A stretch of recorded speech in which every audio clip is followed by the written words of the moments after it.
Alrighty, so this is a summary of what we just talked about with our families that are trying to do well for the AP exam. And so, what I'm going to share here to start is that your student really needs to know, whatever class they're in, they have to know the weight of the exam. If they are in Calc BC, they need to know that they should not be spending much time in Unit 1. They have to know Unit 10, Unit 6. That is where the points are at. Okay. When a Calc BC student is asking me a ton of questions about Unit 1, I'll help them, obviously, but it's like, hey, man, we need to be like focusing way down the line here, not with Unit 1. Um, I was on with a family last week where their school actually decided to skip Unit 7. They were just on a time crunch, a lot of missed snow days and things like that. And so their teacher just decided to skip Unit 7 altogether and just said, hey, you need to learn this on your own.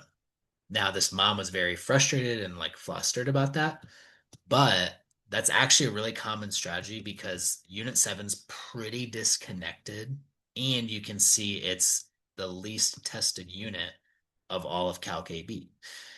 Even if we look at last year's FRQs, which shout out to Mathematic, they're great people, love their stuff.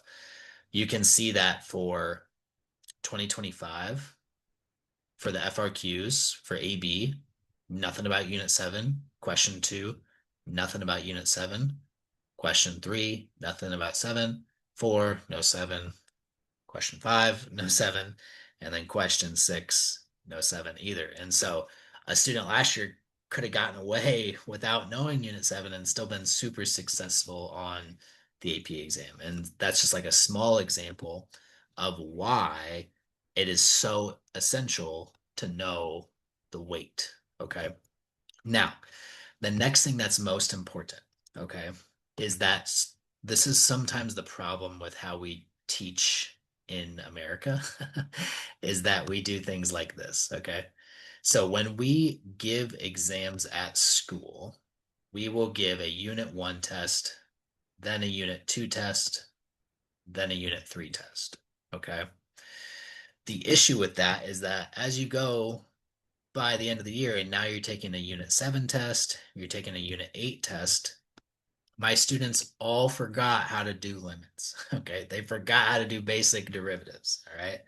And so, what a mock exam does for them is that if they were to attempt a mock exam, they are forced to look at, if this is a BC student, a Unit 10 question next to a Unit 6 question next to a Unit 2 question. Okay.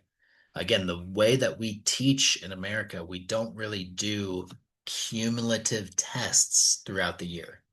I know a lot of calculus teachers that are moving towards they'll give a Unit 1 exam, but then their Unit 2 exam is actually Unit 1 and Unit 2. Their Unit 3 exam is actually Unit 1, Unit 2, Unit 3.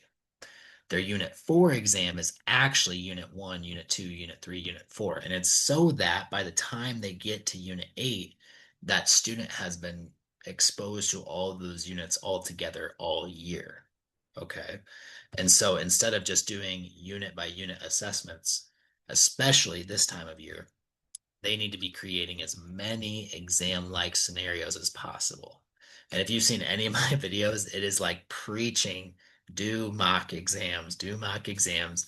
The real test has to be like the real AP exam needs to be almost like a walk in the park. Like, oh, I've already been there, done that.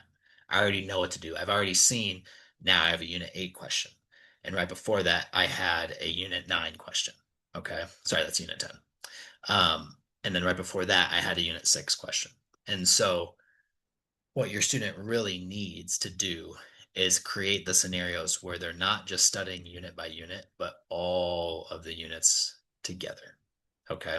So if you didn't hear me say anything, if I had to summarize all that, it's for whatever AP test they're taking, they need to know the weight so that they're not wasting their time on things that aren't very much tested. And then the next best thing they can be doing is attempting as many mock exams as possible where they are forced to. If you just look at a quick FRQ in this question, it has stuff from Unit 8, has stuff from Unit 5, Unit 1, and Unit 6. Okay. And so they have to be in that scenario where they can recall all these different pieces of information at any given time. So hopefully that's helpful. Hopefully your student does well, and I hope they crush the AP exam this year.